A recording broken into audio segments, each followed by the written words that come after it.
All right, so let's talk some Red Sox. Remember them? Didn't they? When did they win the World Series? What was that? The dinosaur age? Was Reagan president? Oh, yeah, wait a minute. It was, oh, yeah. Wasn't that long ago, was it?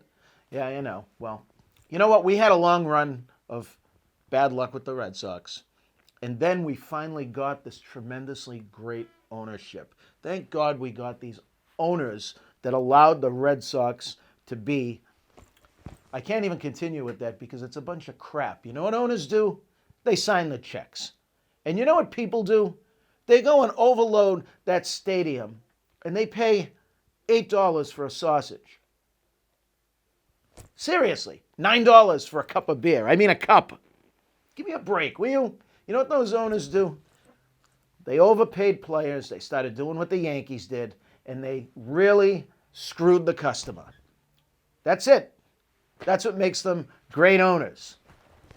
And so now that I got that out of the way, how much I really have no care at all for them, let's talk about the coaching situation. Do they even have a head coach? A manager? You know, a big kahuna? They have an interim, right? Isn't that it? They have an interim manager. Why? Why is that? Is it because Cora might come back? Is it let's fire him because it looks good? And we know the Red Sox ownership, they're worried about how they look.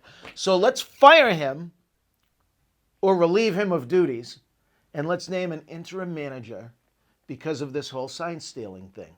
And then we all know that life is like a car accident. We all slow down and we look at it, we ooh and ah, and then 2 miles later we're back to driving with the seatbelt off, the convertible top down, and a cell phone in our hand, right? That's what life is. We stop, take note, and then we move on. And once we move on from this, what are they going to do? Hire Cora back? Because that's the mess that this team is. And that's the mess that ownership is. They're worried about how handsome the team is. They're worried about all kinds of things like that. But let's go further. So we don't want to pay bets. All right, I get it. Maybe you want to look at 2 out of 4 seasons. He was pretty damn good, but he wasn't MVP.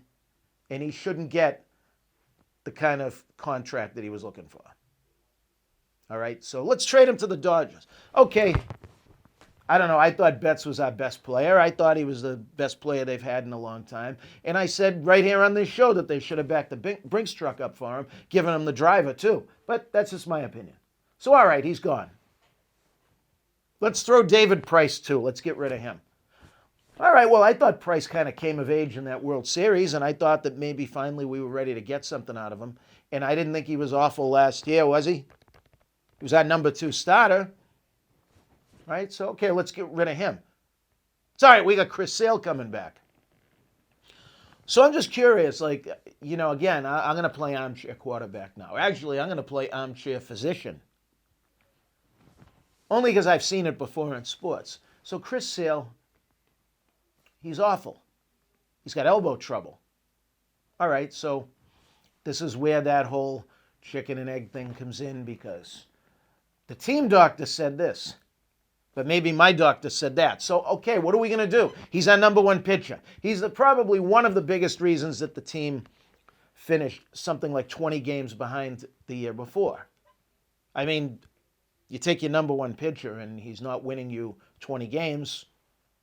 And even in the games that he's not posting a win, he's affecting things. He's also affecting the next rotation and the next rotation and the next bullpen and everything. When you lose your number 1 starter, it really does tank your season.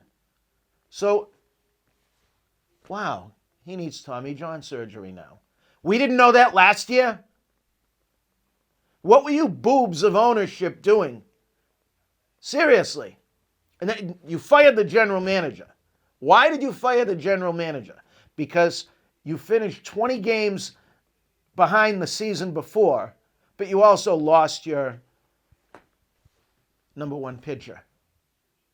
And Mookie Betts didn't quite have the same MVP season. So you had a little bit of a down, okay, in both areas. So let's fire the GM.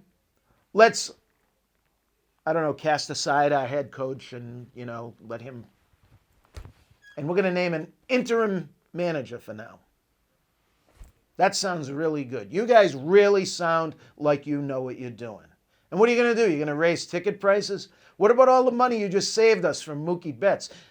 You want to know how many times I've bought tickets to the Red Sox? 0. You know why? Because I wouldn't give you my money. I know I watch it on TV, but give me a break. You people are greedy. You don't care. You just want to look good. And this is what you get. Third place would be a stretch for this team. I can't wait to see the fire sale, what you're going to start doing, who you're going to start trading these players to mid-year.